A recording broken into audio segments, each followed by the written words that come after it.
O educador que bem ensina, ensina ao aprender. Todo educador é ser de criação, e quem aprende, aprende em...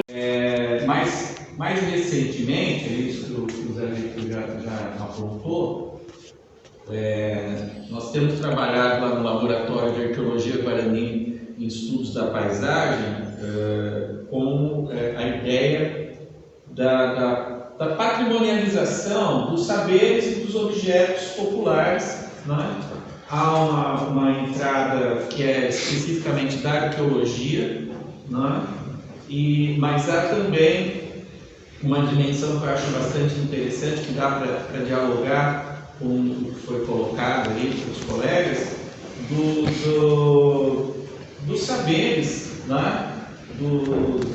Desse caminho dos alimentos, né? Das pessoas, porque a gente, quando pensa em patrimônio cultural, nessa palavra, geralmente a gente pensa em coisas grandiosas, monumentos, né?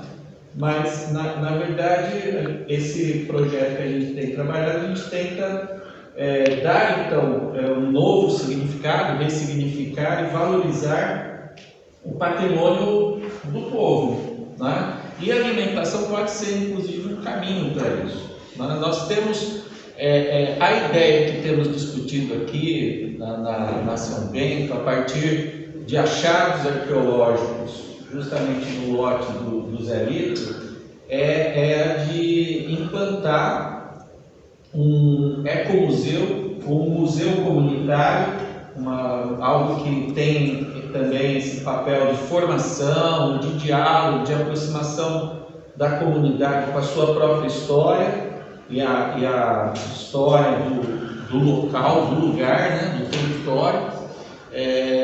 Isso é baseado em algumas diferentes experiências no mundo todo, de museus ou de centros de memória, museus comunitários, né? O tema principal seria isso, um pouco a ocupação aqui do território, né? As diferentes territorializações ao longo da história, né? Nós temos então aqui uma ocupação que todos reconhecem, mas todos sabem, mas não conseguem identificar, né? Reconhecer bem a ocupação pré-colonial, principalmente dos povos Guarani. Mas a gente tem também, nesse cantinho aqui, que está o Vale do Paranapanema, e do lado aqui de São Paulo, que é o Pontal, a territorialização de missões jesuíticas que vieram do Paraná, né, do território do Guairá, da antiga província do Guairá, ainda na época do Brasil colônia, né?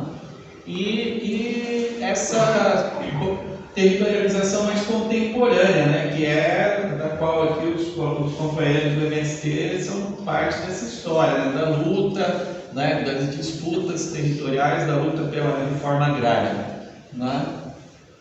A gente estava pensando a princípio, a ideia era nesse espaço, não necessariamente aqui, mas aqui no Centro de Referência em Agroecologia, o CRAP,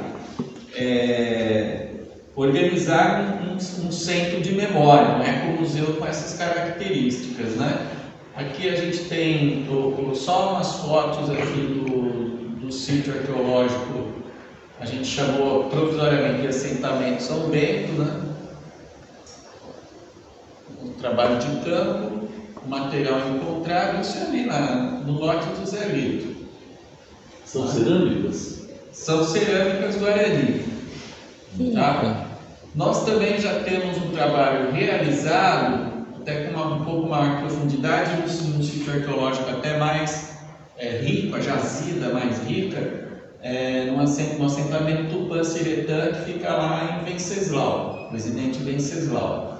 E que esse material, a gente estava pensando, está lá na Unesp, a gente estava pensando também em realocar para cá, né, fazer a exposição desse material. Né? Que é um trabalho que já foi realizado, né? Identificar a localização do sítio. Ele chama Vereda Tropical / Roque Paulino porque o nome do lote lá é o sítio Vereda Tropical, Rony Paulino, infelizmente, já não está mais conosco, ele era aceitado ali, né, nesse lote que está em vermelho ali, identificado do assentamento do Panciretã. E é a paisagem do sítio e o material encontrado lá. Aqui já é a parte da curadoria e o material que a gente poderia estar transferindo para cá. Né?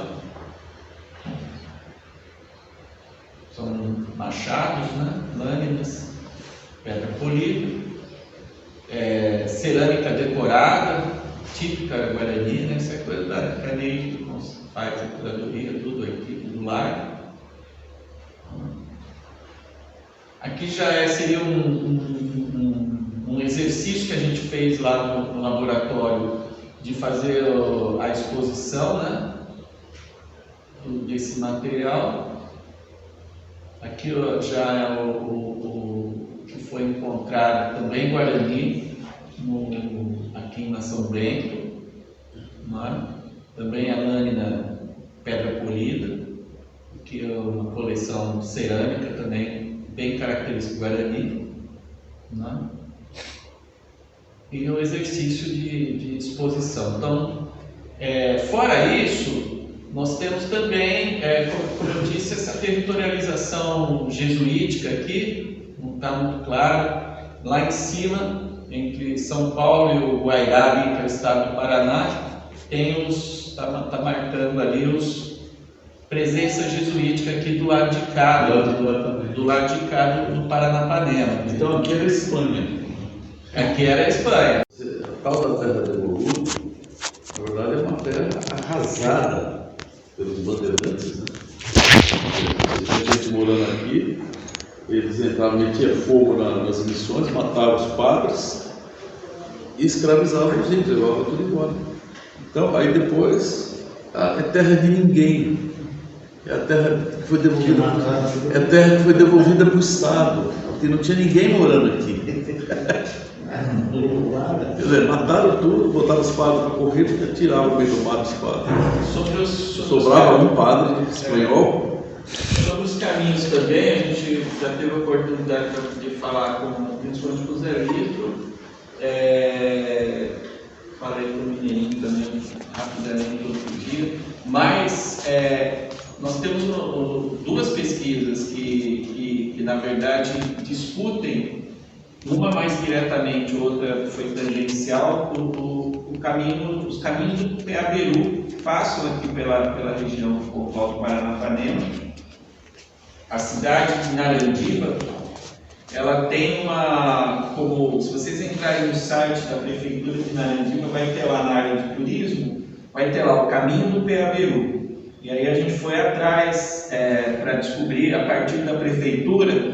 E na verdade foi meio um chute deles, porque alguém tinha uma informação tal, eles institucionalizaram, demarcaram ali o caminho do Peaberu. Mas de fato, a gente aprofundando as pesquisas, existe um conhecimento, já uma cartografia, que de fato o caminho para o Peaberu vinha pelo interior do Paraná, cruzava o Paranapanema aqui no Pontal e tinha um ramal que ia, então, mais ou menos de Itaquaruçu para o leste. Então vinha de lá para cá e que pode até passar pelo território do município de Narandiba, como pode passar aqui também, Mirante e tal. Então, a gente está tentando fazer esse reconhecimento, pegar esses mapas antigos e fazer uma plotagem mais georreferenciada, tentar aproximar ao máximo isso, até para subsidiar a Prefeitura de Narandiba,